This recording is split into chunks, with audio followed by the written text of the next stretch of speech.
Hello दोस्तों, welcome to the first session ILE of our subject economics.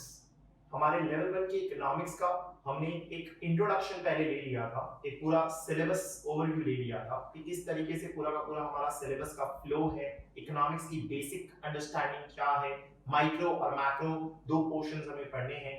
अब हम इस सेशन में रीडिंग सेशन नंबर 12 जो हमारा पहला चैप्टर है आईएलई ऑफ आवर इकोनॉमिक्स, जिसे हम माइक्रो इकोनॉमिक्स का पार्ट कहेंगे, उसमें डिमांड एंड सप्लाई एनालिसिस में जो हमारा टॉपिक है डिमांड, उसका पहले एक ओवरव्यू लेंगे, उसकी एक अंडरस्टैंडिंग लेंगे कि ये पूरा का पूरा टॉपिक फ्लो कैसे होने वाला है, इसकी कुछ बेसिक कॉन्सेप्ट्स की क्लैरिटी लेंगे हम इस सेशन में। बिकॉज जो आपका लेवल 1 का सिलेबस है वो ऐसा अज्यूम करके चलता है कि आपको बेसिक कॉन्सेप्ट्स पता हैं और सीधे एडवांस कॉन्सेप्ट्स ऑफ डिमांड से ही शुरुआत होती है आपके सिलेबस की। यानी वो अजम्पशन ले रहा है कि आपने अपने ग्रेजुएशन में या अपनी स्कूलिंग के दौरान ये बेसिक बातें पढ़ ली है। तो हम इस सेशन में ये बेसिक बातों को क्विकली रिव्यू करेंगे, एक जानकारी लेंगे और हमारे सिलेबस में क्या-क्या टॉपिक्स हैं with regard to demand analysis, उसका एक सिनॉप्सिस, एक समरी पहले ही बना लेंगे। फिर हम नेक्स्ट सेशन में जीरो से शुरुआत करेंगे, एग्जैक्टली हर टॉपिक का, जहां हम यहां एक सिनॉप्सिस बना रहे हैं। तो सबसे पहले हमारा डिस्कशन है डिमांड। तो ये समझना बहुत जरूरी है कि डिमांड वर्ड का मतलब क्या होता है। कितने बच्चे ऐसा समझते हैं मुझे कुछ चाहिए मतलब वो डिमांड है। ऐसा कभी नहीं होता। आपको कुछ चाहिए, आपका कुछ मन है, वो डिमांड नहीं होती, वो डिजायर होता है। जब आपका मन होने के साथ साथ आपके पास उसे खरीदने के लिए पैसे भी हो, तब वो डिमांड की तरफ बढ़ता है। मतलब it is not only about willingness to buy something, it is willingness as well as ability to buy something at a price in a period of time. यानी डिमांड आइडियली चार चीजों से बना है।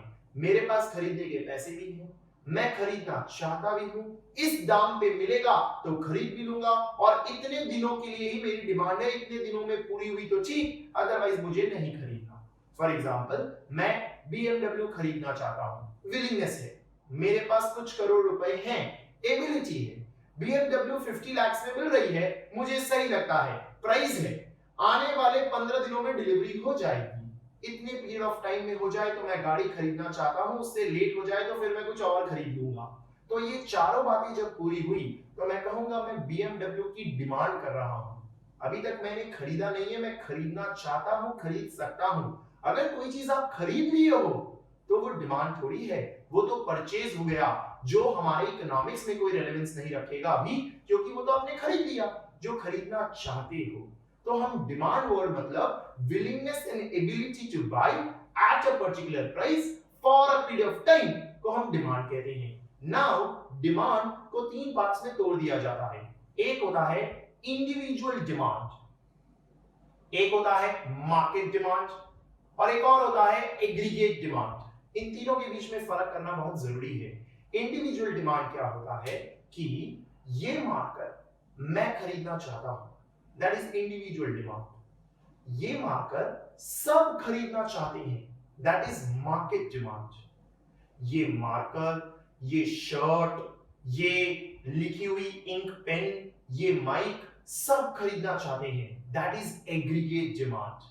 अभी जो हमारा डिस्कशन रीडिंग सेशन 12 में है, it is restricted to individual demand and market demand. We are not going to talk about aggregate demand. Aggregate demand is a topic of macroeconomics जो हम कवर करेंगे रीडिंग सेशन नंबर 14 में, जब हम GDP की बात करेंगे, एग्रीगेट आउटपुट की बात करेंगे। तो यहां हम एक ही प्रोडक्ट कवर करेंगे कि एक प्रोडक्ट मैं खरीदना चाहता हूं या एक प्रोडक्ट सब खरीदना चाहते हैं, that is individual demand and market demand. अब जो हमारा पूरा माइक्रो इकोनॉमिक्स है, उस माइक्रो इकोनॉमिक्स की मेजॉरिटी बातें सर एल्फ्रेड मार्शल ने प्रोवाइड की थी उनकी किताब प्रिंसिपल ऑफ इकोनॉमिक्स में। कभी 18-19 सेंचुरी में इशू हुई थी ये बुक, जिसके अंदर हम जितने कॉन्सेप्ट्स पढ़ते हैं डिमांड सप्लाई वहां कवर किए हुए हैं। उसमें उन्होंने एक लॉ दिया था, law of demand. Law of demand का मतलब क्या होता है? उन्होंने अपने लॉ में कहा कि अगर किसी चीज के दाम गिरते हैं किसी चीज के दाम गिरते हैं तो लोग उसे ज्यादा खरीदते हैं। When price falls, the quantity demanded of the commodity rises. That is, there is an inverse relationship between the price of a commodity and its quantity demanded, assuming everything else is constant. तो जैसे कि ये marker के दाम गिरे तो लोग इस मार्कर को ज्यादा खरीदेंगे, assuming लोगों की इनकम सेम है, इस मार्कर के सब्स्टिट्यूट गुड्स या कॉम्प्लीमेंट्री गुड्स के प्राइस सेम है, जितनी भी और चीजें हैं वो सब कांस्टेंट हैं। इस बेसिस पे उन्होंने लॉ तैयार किया है जो बड़ा ही लॉजिकल है, मेजॉरिटी जगहों पे काम भी करता है, पर हर जगह काम करे ये प्रैक्टिकल नहीं है। कुछ एक्सेप्शंस हर चीज में एग्जिस्ट करते हैं। तो वैसे ही लॉ ऑफ डिमांड के एक्सेप्शंस भी है जो हम बड़ी डिटेल में पढ़ेंगे। गिफिन गुड्स, वेबलिन गुड्स, कुछ ऐसे गुड्स जहां पे लॉ ऑफ डिमांड वर्क नहीं करता, मतलब there is no inverse relationship, there is a direct relationship. किसी चीज के दाम बढ़ने पे उसकी डिमांड बढ़ रही है, किसी चीज के दाम गिरने पे उसकी डिमांड गिर रही है। ऐसे भी सिचुएशंस होते हैं like Giffen goods and Veblen goods, जो हम जैसे जैसे आगे चैप्टर में जाएंगे डिटेल में देखेंगे, क्योंकि ये तो सिर्फ एक ओवरव्यू ले रहे हैं। डिमांड, लॉ ऑफ डिमांड पढ़ने के बाद हम कहेंगे खाली खुद की प्राइस से थोड़ी फर्क पड़ता है, और भी चीजें होती है जिससे डिमांड को फर्क पड़ता है। So there are many factors. जब हम सारे फैक्टर्स को कंसीडर करके इसे डिस्कस करेंगे तो सारे फैक्टर्स से डिमांड को क्या इंपैक्ट होता है, इस रिलेशनशिप को हम एक्सप्रेस करेंगे तो हम उसे कहेंगे demand function. For example, quantity demanded of a commodity is a function of खुद की कमोडिटी की प्राइस, रिलेटेड कमोडिटीज की प्राइस अपने कंज्यूमर की इनकम के ऊपर डिपेंड करता है। ऐसे बहुत सारे फैक्टर्स जो इंपैक्ट करते हैं डिमांड को, तो हम उसे बुलाते हैं डिमांड फंक्शन। ये हमारे दो बेसिक फंडामेंटल्स होंगे जिसे हम इस चैप्टर में डिटेल में लेंगे। नाउ मार्शल ने कह दिया कि लॉ ऑफ डिमांड मतलब चीजों के दाम गिरेंगे तो डिमांड बढ़ेगी। कोई प्रूफ तो होना चाहिए, हम इस बात को माने, भले मन से तो आ रहा है कि नहीं बात तो सही है, ऐसा होता है, पर कोई प्रूफ तो होना चाहिए, एनालिसिस तो होनी चाहिए। तो हम इसकी एनालिसिस करेंगे जिसे हम बुलाएंगे substitution effect and income effect. इसका एक पूरा एग्जांपल बना के देखेंगे कि कैसे सब्स्टिट्यूशन इफेक्ट और इनकम इफेक्ट से ये प्रूव होता है कि किसी चीज के दाम गिरने पे उसकी डिमांड बढ़ती है। हाउएवर देयर आर एक्सेप्शंस, जैसा मैंने आपको बताया गिफिन एंड वेबलिन गुड्स हम पढ़ेंगे, वो कुछ उसके एक्सेप्शंस हैं, और सिर्फ खुद की प्राइस से फर्क थोड़ी पड़ता है, और भी चीजों से फर्क पड़ता है जिसे हम कहेंगे डिमांड फंक्शन। इस कॉन्सेप्ट को पढ़ते वक्त हमें दो तरह का डिस्टिंक्शन करना होगा, एक होते हैं नॉर्मल गुड्स, एक होते हैं इंफीरियर गुड्स। ये नॉर्मल गुड्स और इंफीरियर गुड्स का डिफरेंस रिलेटिवली हम डिस्कस करेंगे, जैसे कि मोटरसाइकिल और गाड़ी।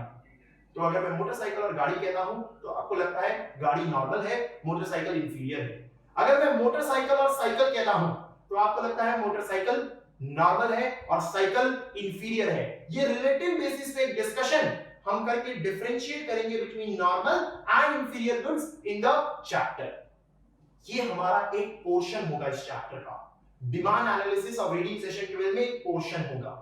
ये पोर्शन हमें सिर्फ डायरेक्शन बताएगा किसी चीज का। डायरेक्शन का मतलब ये हुआ कि मार्शल जी इस एरिया में कहते हैं किसी चीज का दाम गिरेगा तो उसकी डिमांड बढ़ेगी। अगर आपने ऐसा पूछ लिया कितना, कितने से बढ़ेगी, तो ये पोर्शन साइलेंट हो जाता है, ये पोर्शन नहीं बताता। यानी ये जो पूरा पोर्शन है वो सिर्फ और सिर्फ डायरेक्शन बताता है, मैग्नीट्यूड नहीं बताता, किधर जाएगा बताता है, कितना जाएगा नहीं बताता।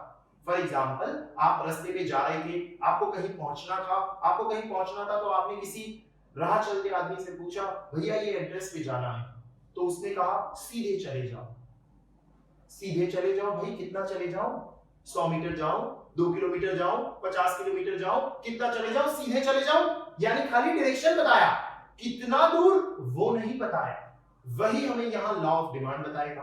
तो आप कहोगे सर हमें तो वो भी जानना है कि किसी चीज का दाम गिरता है तो उसकी डिमांड कितनी बढ़ती है, या किसी चीज का दाम बढ़ता है तो उसकी डिमांड कितनी गिरती है। उसके लिए हमें दूसरे एरिया को डिस्कस करना पड़ेगा जिसे हम कहते हैं इलास्टिसिटी ऑफ डिमांड। इलास्टिसिटी का मतलब कोई चीज कितनी रिस्पॉन्सिव है। तो अगर मैं कहता हूं प्राइस 10% से गिरा है, प्राइस 10% से गिराए और डिमांड 100% से बढ़ गई, तो मैंने तो 10% गिराया था और डिमांड 100% से बढ़ गई, यानी इट इज हाईली इलास्टिक। कितना बड़ा बदलाव आया, कितना ज्यादा रिस्पॉन्ड किया, इसे हम कहते हैं हाईली इलास्टिक डिमांड। किसी चीज के मैंने दाम 100% से गिराए, 100% से गिराए, लेकिन उसकी डिमांड सिर्फ 5% बढ़ी। मैंने इतना बड़ा गिरावट किया था प्राइस में, लेकिन फिर भी डिमांड सिर्फ 5% बढ़ी। This is such a low elasticity, कितनी कम रिस्पॉन्सिवनेस है, हम उसे कहते हैं less elastic. It basically gives you an idea about sensitivity of a product. तो हम इसे अलग अलग डिग्रीज में क्लासिफाई करेंगे, टाइप्स में क्लासिफाई करेंगे। हम टोटल 5 टाइप्स पढ़ेंगे। कोई चीज होती है perfectly elastic, highly elastic, unitary elastic, less elastic, perfectly inelastic. ऐसे 5 एरियाज बना के उसके डायग्राम्स देखेंगे कि किस तरह से इलास्टिसिटी ऑफ डिमांड वर्क करता है। खुद के प्राइस चेंज होने पे डिमांड पे इंपैक्ट कितना आ रहा है वो जानना है, तो उसे आप कहते हो ओन प्राइस इलास्टिसिटी। खुद की प्राइसेस चेंज होने पे डिमांड पे क्या इंपैक्ट है, that is own price elasticity. अपनी इनकम बदलने पे डिमांड पे क्या इंपैक्ट है, दैट इज इनकम इलास्टिसिटी। कि खुद की इनकम बढ़ी तो डिमांड कितने से बढ़ गई, खुद की इनकम गिरी तो डिमांड कितने से गिर गई, कितने से, यानी यहां पूरा फोकस मैग्नीट्यूड पे है। That will be in own price elasticity में खुद के दाम, इनकम इलास्टिसिटी में इनकम। एंड क्रॉस इलास्टिसिटी, अपने प्रोडक्ट की प्राइस नहीं बदली, कंज्यूमर की इनकम नहीं बदली, लेकिन जो रिलेटेड कमोडिटी है, अपना सब्स्टिट्यूट है, अपना कॉम्प्लीमेंट्री है, जो अपना राइवल है या अपने साथ साथ खरीदा जाता है, उसके दाम गिरे या बढ़े तो हमारे डिमांड पे कितना इंपैक्ट होगा, कितना सेंसिटिविटी होगा, that is what is cross elasticity. तो खुद के दाम बदलने पे ओन प्राइस इलास्टिसिटी, कंज्यूमर की इनकम बदलने पे इनकम इलास्टिसिटी, दूसरी कमोडिटी जो अपने से रिलेटेड है उसकी प्राइस बदलने पे क्रॉस इलास्टिसिटी। ऐसे करके हम वैरायटी ऑफ इलास्टिसिटीज पढ़ेंगे, जिसमें एक थोड़ा सा थियरी डिस्कशन भी होगा कि प्राइस इलास्टिसिटी निकालने से होता क्या है। क्या जान लोगे, अगर किसी प्रोडक्ट की इलास्टिसिटी हाई है तो क्या, किसी प्रोडक्ट की इलास्टिसिटी लो है तो क्या, हमें उसके फैक्टर्स की एनालिसिस करनी होगी। This is very useful even in practical life. किसी चीज की इलास्टिसिटी हाई होती है तो उसके बेसिस पे डिसीजन लिया जा सकता है कि दाम बढ़ाए जाए या घटाए जाए। किसी चीज की इलास्टिसिटी लो है तो उस बेसिस पे डिसीजन लिया जा सकता है दाम बढ़ाए जाए या घटाए जाए, और आप अपनी रेवेन्यू को मैक्सिमाइज कर सकते हो। और हर फर्म प्रॉफिट मैक्सिमाइजिंग इंटेंशन से ही काम करती है, जैसे consumer utility maximising, that is satisfaction maximising के इंटेंशन से काम करता है। तो हम इलास्टिसिटी के जब कॉन्सेप्ट्स पढ़ेंगे तो उसे प्रैक्टिकल वर्ल्ड से भी जोड़ेंगे कि प्रैक्टिकल वर्ल्ड में किस तरह से चीजें वर्क करती है। ये वो पोर्शन होगा जहां एग्जाम में आपको न्यूमेरिकल्स भी दिखेंगे, यानी हमें यहां कुछ क्वेश्चन सॉल्व करना भी सीखना होगा, कैसे निकालें, because this is all calculation based. हम यहां कैलकुलेशंस भी करेंगे, तो कॉन्सेप्ट भी समझेंगे, कॉन्सेप्ट समझने के साथ साथ एनालिसिस भी करेंगे और कैलकुलेशंस वाली न्यूमेरिकल्स भी देखेंगे। ये हमारे रीडिंग सेशन 12 का सिर्फ डिमांड वाला पोर्शन है। ऐसे ही फिर फॉर्म का एक पोर्शन होगा सप्लाई वाला, तो हम उसका भी एक ओवरव्यू लेके उसे भी डिटेल में देखेंगे। एज ऑफ नाउ सिर्फ डिमांड वाले पोर्शन का हमने एक ओवरव्यू लिया है। तो अब हम नेक्स्ट सेशन में क्या करेंगे, हर टॉपिक जो हमने यहां लिखा है उस टॉपिक को डिटेल में पढ़ेंगे और समझेंगे, एक-एक करके हर चीज को। ये जो मैंने आपको ओवरव्यू दिया, ये ओवरव्यू अगेन एक पिक्चर कैप्चरिंग के लिए दिया, और क्योंकि आपका सिलेबस ये मान के चलता है कि आपको पहले से बेसिक आइडिया है, वो बातें आपको बता दी जो आपको बेसिकली पता होनी चाहिए। अब हम सीधे नेक्स्ट सेशन में यही डिस्कस करेंगे कि लॉ ऑफ डिमांड क्या है और क्यों सब्स्टिट्यूशन इफेक्ट और इनकम इफेक्ट उसे प्रूव करता है। ये हमारा एक इंपॉर्टेंट एग्जांपल के साथ हम डिस्कशन से शुरुआत करेंगे। तो आप इसे ऐसे कैसे ही बना लेंगे अपने नोट्स में, ताकि एक आइडिया रहे कि हम किस फ्लो में इस सेशन को पढ़ने वाले हैं।